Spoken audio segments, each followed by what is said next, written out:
అనకాపల్లి జిల్లా కోటవరట్ల మండలం జల్లూరు విలేజ్ లో ఒక వివాహిత ఆత్మహత్య ఇప్పుడు తీవ్ర వివాదంగా మారుతోంది. ఒకవైపు పోలీసులు ఆమె పాయిజన్ తీసుకుని చనిపోయినట్టుగా కేసు ఫైల్ చేశారు. మరొక వైపు మృతురాలు తరపు బంధువులు మాత్రం ఇది ఖచ్చితంగా భర్త వేధింపుల వల్లే, భర్తే ఇది చేశాడు అని చెప్పి వాళ్ళు కూడా ఆరోపిస్తున్నారు. మొదటగా మనం పోలీసుల వెర్షన్ ఒకసారి తీసుకుందాం, తర్వాత మృతురాలు బంధువులు ఏ విధంగా చెప్తున్నారు అది కూడా విందాం.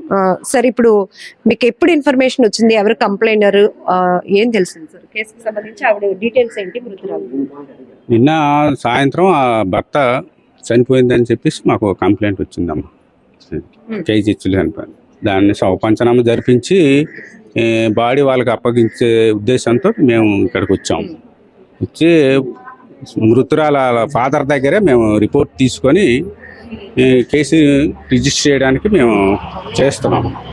ఈలోగా వీళ్ళు మళ్ళీ చెక్క రాజ్యలక్ష్మి అమ్మ, Chekka Rajyalakshmi, wife of Nagaraju, 32 years, SC by community, SC colony, Jalluru village, Kotavaratla మండలం. నాగరాజు ఏం చేస్తాడు? నాగరాజు ఆటో డ్రైవర్ అమ్మ. Auto driver. పిల్లలు ఉన్నారండి? పిల్లలు ఉన్నారమ్మా. ఒక పాప ఉన్నట్టుంది. రాజ్యలక్ష్మి మృతికి అంటే ప్రైమరీగా తెలిసినటువంటి ఇన్ఫర్మేషన్ ఏమై ఉండొచ్చు?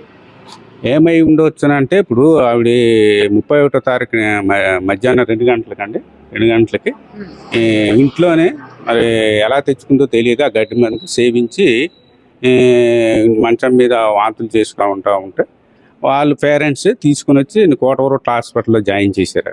జాయిన్ చేసిన తర్వాత అక్కడ ప్రథమ చికిత్స చేసి నర్సీపట్నం ఏరియా ఆసుపత్రికి రిఫర్ చేశారు. నర్సీపట్నం ఏరియా ఆసుపత్రికి రిఫర్ చేసిన తర్వాత అక్కడ కూడా చికిత్స చేసి సీరియస్గా ఉందని విశాఖపట్నం కేజీహెచ్కి రిఫర్ చేశారు. ఇక్కడ చికిత్స పొందుతూ నిన్న మధ్యాహ్నం 2 గంటలకి చనిపోయారని డాక్టర్లు నిర్ధారించారు. భర్త నాగరాజు వెర్షన్ ఏమైనా తీసుకున్నారా? నాగరాజు వెర్షన్ కూడా తీసుకున్నామమ్మ. ఆయన ఆటో డ్రైవర్.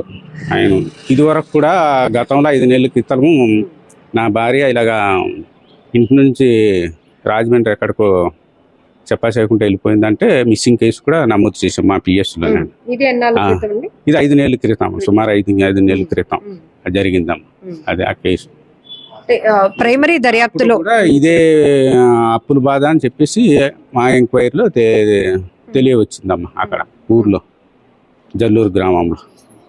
అంటే ప్రస్తుతానికి పోలీసులు ఇస్తున్నటువంటి ఇన్ఫర్మేషన్ ప్రకారం ఇది సూసైడ్ గానీ కేసు ఫైల్ చేశాము. కేవలం ఆ అప్పుల బాధ భరించలేక గతంలో కూడా ఆమె ఇంటి నుంచి వెళ్ళిపోవడం, అప్పుల వాళ్ళు వచ్చి ఇబ్బంది పెడుతూ ఉంటే అది దాన్ని ఎక్కువగా స్ట్రెస్ గా తీసుకొని ఇలా పరువు పోతోంది, పదే పదే అప్పుల వాళ్ళు ఇంటికి వస్తున్నారు అనే బాధతో తను గతంలో కూడా ఇంటి నుంచి వెళ్ళిపోయింది. అప్పుడు కూడా మిస్సింగ్ కేసు ఫైల్ చేసాం 5 నెలల క్రితం. ఇప్పుడు రీసెంట్ గా తను గడ్డి మందు తెచ్చుకొని అది తాగి ఆత్మహత్య చేసుకున్నట్టుగా కూడా బంధువులు ఇచ్చినటువంటి ఇన్ఫర్మేషన్ బేస్ చేసుకుని సూసైడ్ గా కేసు ఫైల్ చేశామన్నారు. అయితే మృతురాలు రాజ్యలక్ష్మి తాలూకా బంధువులు ఉన్నారు, వాళ్ళు మాత్రం కేవలం భర్త వేధింపులే అంటున్నారు. అసలు ఏం జరిగిందో అడిగి తెలుసుకుందాం రండి. మీరేమవుతారమ్మా? నాన్నగారిని, ఫాదర్ని. నేను నర్సీపట్నం కొంతకాలం ఉన్నాను. రోజు తప్పించి రోజు ఫోన్ చేసి నాన్న అక్కడికి వెళ్ళి డబ్బులు తెమ్మంటున్నాడు, ఇక్కడికి వెళ్ళి డబ్బులు తెమ్మంటున్నాడు, డబ్బులు ఇవ్వట్లేదు అనేసి నన్ను ఏదిస్తున్నాడు. మరి నువ్వేమన్నా అడగగలనంటే అమ్మాయి నేను వచ్చి అడుగుతుంటే ఇది అంటున్నాడు, నేను అడగలేను అంటే బాధపడలేక నేను ఒక దగ్గర 20,000 అప్పు చేసి కూడా ఇచ్చాను. అలాగే మా వాళ్ళ దగ్గరికి వెళ్ళి మా మేనల్ని ఒక 20,000 అడిగింది, మరి మా వాళ్ళ దగ్గర 20,000 మొన్న అడిగింది. అలాగే ఇవ్వలేదని ఎలమండు డబ్బులు తేవడం, ఏదించడం, ఇంట్లో పెట్టి కొట్టడం, ఇలా చేస్తుంటే నా మొన్న కూడా రీసెంట్గా 1 రోజుల కిందట చెప్పింది, నాన్న భయంగా ఉంది నాన్న. అయితే భయంగా ఉంటే వచ్చేయమ్మా నన్ను వస్తానులేని సన్నది. మరి మారు మాట్లేదు.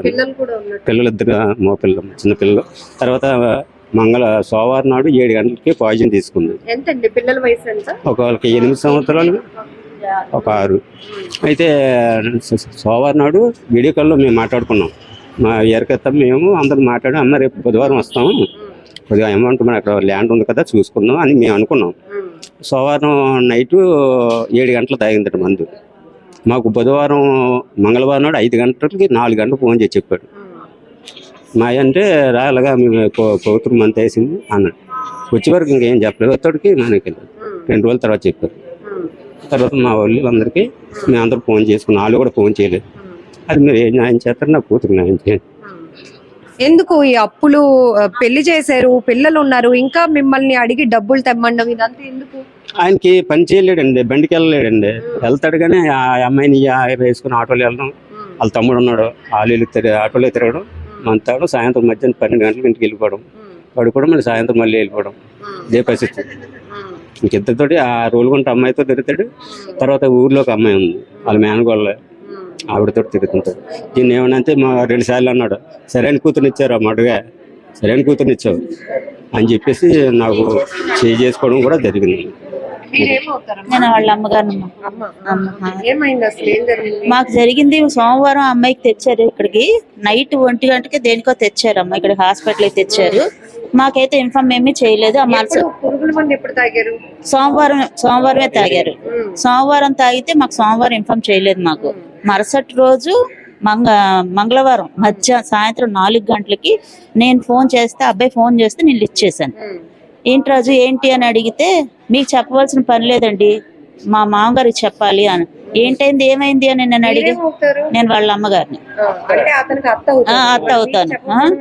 మీకు సంబంధం లేదండి, తనకి చెప్తాను, మా మామయ్యకి లెగిస్తే నాకు చెప్పండి అన్నారు. అంటే తను లేచారు. సాయంత్రం 4 గంటలకి నేను ఇలాగా రాజు ఫోన్ చేశాడు, లిస్ట్ ఏమో మాట్లాడానంటే ఈయన ఫోన్ చేసి, రాజీకి నిన్న నైట్ హాస్పిటల్ అడ్మిట్ చేసాం, పురుగుల మందు తాగేసింది అనేసి అని చెప్పాడు. అంటే ఏమి ఇంత లేట్ చెప్తున్నావు అని అంటే, ఏంటైంది ఏంటంటే, మీరు హాస్పిటల్కి వస్తే మీకు అసలేందో చెప్తాను, అంతవరకు అయితే మేము చెప్పం అని. ఏమిటో మరి మాకైతే అది కూడా మాకు చెప్పలేదమ్మా. కానీ అబ్బాయికి మాత్రం వేరే ఎఫ్ఐఆర్ మాత్రం ఉంది, ఇంటికి వచ్చి వెళ్తుందట అమ్మాయి. దానివల్ల అందరికి, అక్కడ ఊరు వాళ్ళందరికీ తెలుసు, ఊర్లో వాళ్ళందరికీ తెలుసు. పెళ్ళయి మరి ఇప్పుడు 10 years అవుతుంది. 10 years అవుతుంది. డబ్బులు ప్రతి వాళ్ళకి కూడా అడగడమే, ప్రతి వాళ్ళకి మీ వాళ్ళు తీసుకురా, మీ వాళ్ళు డబ్బులు తీసుకురా. ఇల్లు పెద్ద ఇల్లు కట్టింది, మరి దాని వల్ల పోయిందో ఏమిటో ప్రజలు. ఇప్పుడు డోక్రా కోసం డబ్బులు వాళ్ళు వస్తున్నారు, వాళ్ళు వచ్చినప్పుడు ఏం చేయాలి? ఇద్దరికి బాధ్యత పడి ఇది అవ్వాలి. నాకు సంబంధం లేదు వాళ్ళేనంటే అది ఎంతవరకు కరెక్టో చెప్పండి ఒకసారి. అలాంటప్పుడు ఎందుకు పెళ్లి చేసుకోవాలి చెప్పండి? ఇద్దరు బాధ్యత పడాలి, అప్పు అనేక ఇద్దరు బాధ్యత పడాలి.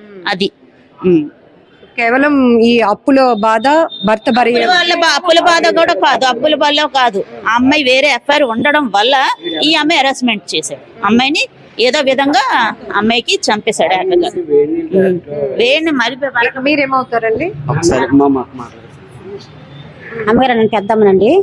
అయితే అప్పులు బాధ అని వాళ్ళు కాపాడుకోవడం కోసం, కేసు తీసుకోవడం కోసం చెప్తారు, కానీ అది మాత్రం నిజం కాదండి, అది వాస్తవం కాదు, అది నిజం కాదు. భర్త పెట్టిన టార్చర్ పెట్టి ఆ రోజు కూడా కొట్టాడంటండి. అయితే అతను అమ్మాయిలతో తిరగడము, అతను జల్జాగా 4-5 కుట్రోళ్ళు ఎంటేసుకొని తిరగడము, అప్పులు చేసుకొని పిల్లలు చేతికిస్తే రూపాయలు జల్జా చేసుకొని తిరగడము ఊరు మొత్తం తెలుసండి. మేమైతే అబద్ధం మాకు దేవుడి సాక్షిగా చెప్తానమ్మా, మేము అబద్ధం అయితే ఆడమమ్మ, అబద్ధం ఆడే అవసరం కూడా లేదండి. నేను హాస్పిటల్లో ఈ అమ్మాయికి నేను తెల్లవారు వచ్చాను, చూసేటప్పటికి నాతో మాట్లాడింది, చాలా సేపు మాట్లాడింది. నిన్న మాట్లాడితే ఏదో చెప్పబోతుంది, నాకు చెప్పబోతూ ఉంటే ఆపేశాడు. ఆపేసి అమ్మాయికి గొంతుకు బాగా రావట్లేదు, ఏం చెప్పలేకపోతుంది, అమ్మాయికి మాట్లాడించుకోండి అనేసి అని భర్త నన్ను చెప్పాడు, ఆపేశాడు. ఇమిడి రాజు నేను రాజుతో మాట్లాడుతున్నాను కదా ఆగు అని అంటే, అచ్చచ్చే అమ్మాయికి బాగా లేకపోతే మీరేంటండి, మీరు ఆగండి అనేసి ఆయన హెరాస్మెంట్ మాకు చేశాడు. ఆఖరికి ఏం జరిగిందో కూడా చెప్పుకునే అవకాశం. ఈ రోజుకి వచ్చి ఇప్పటికి ఈ క్షణం వరకు ఏం జరిగిందో అనేది కూడా మాకు తెలియదమ్మా అక్కడ. కానీ పురుగుల మందు అని వాళ్ళు క్లారిటీ అయితే ఇస్తున్నారు. ఇగో ఈ పురుగుల మందు ఇదిగోండి, ఇది పురుగుల మందు తాగారు, అబ్బాయి తాగింది, తాగింది. అమ్మాయి అసలు ఎడ్యుకేటెడ్ కాదు, అన్ఎడ్యుకేటెడ్. దానికి తోడు ఈ మందు తీసుకొని మెడికల్ స్టోర్ లో అమ్మాయికి అంత నాలెడ్జ్ అయితే లేదు కదండి, ఎవరిస్తారు? ఏదో తెచ్చి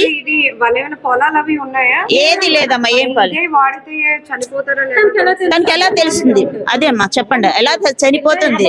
టీ గ్లాస్ లో తాగిందని వీళ్ళే చెప్తున్నారు, మరగబెట్టి తాగిందని వీళ్ళే చెప్తున్నారు అనేసి వాళ్ళకి ఎలా తెలిసింది? ఉన్న వాళ్ళే తాపాలి కదా, వాళ్ళకి ఎలా తెలుస్తుంది? ఇప్పుడు నేను పురుగుల మందు తాగుతానమ్మా, తాగినప్పుడు నాకు స్పృహ ఉండదు, ఇంకా నేను చెప్పే అవకాశం ఉండదు. అలాంటప్పుడు వీళ్ళకి ఎలా తెలిసిందో దానికోసం? అది నాకు కావాలి.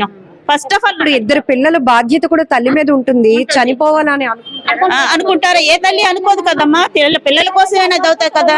ఫస్ట్ వెళ్ళిపోయిందంటే దానికి కూడా కారణం ఇతనే, ఫస్ట్ వెళ్ళిపోయిందని కూడా కారణం ఇతనే, అంతే. టార్చర్ తట్టుకోలేక పిల్ల అప్పుడు కూడా వెళ్ళిపోయింది కానమ్మా. అప్పులు అయ్యే ఏమి కాదమ్మా. అప్పులో ఎవరు పీక మీద కూర్చొని అప్పులు కాదండి. అప్పుల తర్వాత ఎలా కూడా అనుకుంటది. అందరికీ చెప్పి కాదు అప్పులు నా ఇళ్ళలో ఎవరికి ఇచ్చేస్తాను, నేను రూపాయి ఎవరు ఉంచుకోను అంటే ఎవరు కూడా పెద్దగా గొడవబడి కానీ ఓదించి కానీ చెయ్యలేదండి అమ్మ. అది వాళ్ళకి కూడా తెలుసండి. కాకపోతే వీళ్ళు కాపాడుకోవడం కోసం ఇవన్నీ క్లియర్ చేస్తున్నారండి అమ్మగారు. బెదంతులు పిల్లని మట్టికి అతని మీదే మాకు అనుమానం అండి అమ్మ. పిల్ల అంతలో పిల్ల చచ్చిపోయినంత తిరిగిది కాదండి అమ్మ. చిన్నప్పటి నుంచి కూడా చాలా ధైర్యమైన పిల్లండి ఆ పిల్ల. చాలా ధైర్యం అమ్మ. పిల్లలు చచ్చిపోయినంత పిరికిది కాదండి. కొడుకులంటే పంచి పేదలు పిచ్చి పేద. పిల్లంటే ఏ తల్లికమ్మ ప్రేమ ఉండదు. పిల్లల్లోకి చచ్చిపోవాలని ఏ తల్లి అనుకుంటారు. కొన్ని పిల్లలు లేకపోతే పిల్లలు లేరు, కొన్ని నానే కదా అనేసి చచ్చిపోవచ్చు. వాళ్ళ కేసులు తేడా తీసుకోవడానికి వాళ్ళు కాపాడుకోవడం కోసం ఇవన్నీ దుద్దుతున్నారు కదమ్మా. ఇవన్నీ నిజం కాదండి. భర్త టార్చర్ పెట్టుకోలేక అతనే కొట్టేసి అతనే మందు పట్టాడండి. పిల్లకి అతనే పట్టాడు మందు. గొడవ అయిందంట, పిల్లడు కొట్టాడట. కొట్టిన తర్వాత పిల్ల సూతి ఇలాగ ఉంటదనమ్మా. అమ్మ ఇలాగ ఉంటది, ఎలాగో దెబ్బ కొట్టి పడిపోద్ది పిల్ల. అలాంటప్పుడు అతనే పట్టేవచ్చు. మరి మాకు తర్వాత మేము ఇక్కడ వైజాగ్ ఉన్నాము, మధురవాడ మేము ఉన్నాము. పిల్ల పోని అతను పట్టాడు, అతను తాగిందో హాస్పిటల్ తీసుకొచ్చారమ్మా. మరి మాకు కబురు చెప్పాలి కదండి అమ్మ. అసలు చచ్చిపోయిన వారికి చచ్చిపోయినా కూడా మాకు చెప్పలేదండి అమ్మ. మాకు చచ్చిపోయినా కూడా మాకు కబురు చెప్పలేదండి. మరి అక్కడ ఎలాగుంటదమ్మా. మాకు పిల్లకి న్యాయం చెయ్యాలమ్మా. మీరు ఏడు చేస్తారో తెలియదు. ఇద్దరు పిల్లలు చూస్తారండి అమ్మా. ఇద్దరు బిడ్డలు ఈ బాబు ఇప్పుడే ముండలతో ఇద్దరు ముగ్గురు ముండలతో తిరుగుతుంటాడు. పిల్లలు లక్షలు ఖర్చు ఇస్తే చక్క జల్జా చేసుకొని తిరుగుతారు. పిల్లల లోపల చూస్తారు. మా పిల్లల బాటు ఏంటి, ఆ పిల్లలకు న్యాయం జరగాల, నాకు చచ్చిపోయిన కూతురికి న్యాయం జరగాల. మీరు ఏం చేస్తారో అమ్మ, మాకు న్యాయం చెయ్యండి అమ్మ. మాకు న్యాయం జరిగినట్టు చెయ్యండి అమ్మ. మా పిల్లలు ఆర్థిక చెయ్యండి అమ్మ. ఇది బట్టి అప్పుల బాధ అయితే కాదమ్మా. దేవుడు సాక్షిగా చెప్తాను. వాళ్ళు కేసు తేడా తీసుకోవడానికి అలాగే వాళ్ళకి అన్ని తెలుసమ్మా. వాళ్ళకి ఎలా చేసి కాపాడుకోవాలి వాళ్ళకి అన్ని తెలుసమ్మా. వాళ్ళకి ఆ తెలిసిన ప్రకారంగా వాళ్ళు చెప్తారు. కానీ ఇది మట్టికి ఆ చెప్పిన రిపోర్ట్లు మట్టి కరెక్ట్ కాదమ్మా. ఆ చెప్పింది కరెక్ట్ కాదు. ఇది భర్త టార్చర్ తట్టుకోలేక పిల్ల తాగేసిన అతను పెట్టిన ఆ టార్చర్ అప్పుడు పోయిందంటే అప్పుడు కూడా ఇతని వల్ల టార్చర్ పోయిందమ్మా. మళ్ళీ పిల్లల వల్ల పిల్లలు గుర్తొచ్చి మళ్ళీ ఇంటికి బారి వచ్చేసిందమ్మా. 31 ఏళ్ల వివాహిత రాజీ మృతికి అంటే తను గడ్డి మందు తాగి ఆత్మహత్య చేసుకున్నట్టుగా ప్రస్తుతానికైతే కేసు నమోదు చేశామని కోటవరట్ల మండలం పోలీసులు చెప్తున్నారు. మరొక వైపు మృతురాలు బంధువులు తల్లిదండ్రులు మాట్లాడుతున్నారు కన్నీళ్లు పెట్టుకొని. కేవలం భర్త వేధింపులు భరించలేక ఆకతాయితనంగా అలాగే వివాహేతర సంబంధాలు కొనసాగిస్తున్నటువంటి భర్తని తట్టుకోలేక ఆయన పెడుతున్నటువంటి టార్చర్ భరించలేక మాత్రమే ఇది జరిగింది. ఇంకొక వైపు మాకు అనేక అనుమానాలు ఉన్నాయి. భర్తే పురుగుల మందు తాగించి ఇది ఆత్మహత్యగా చిత్రీకరించే ప్రయత్నం కూడా చేస్తున్నాడు.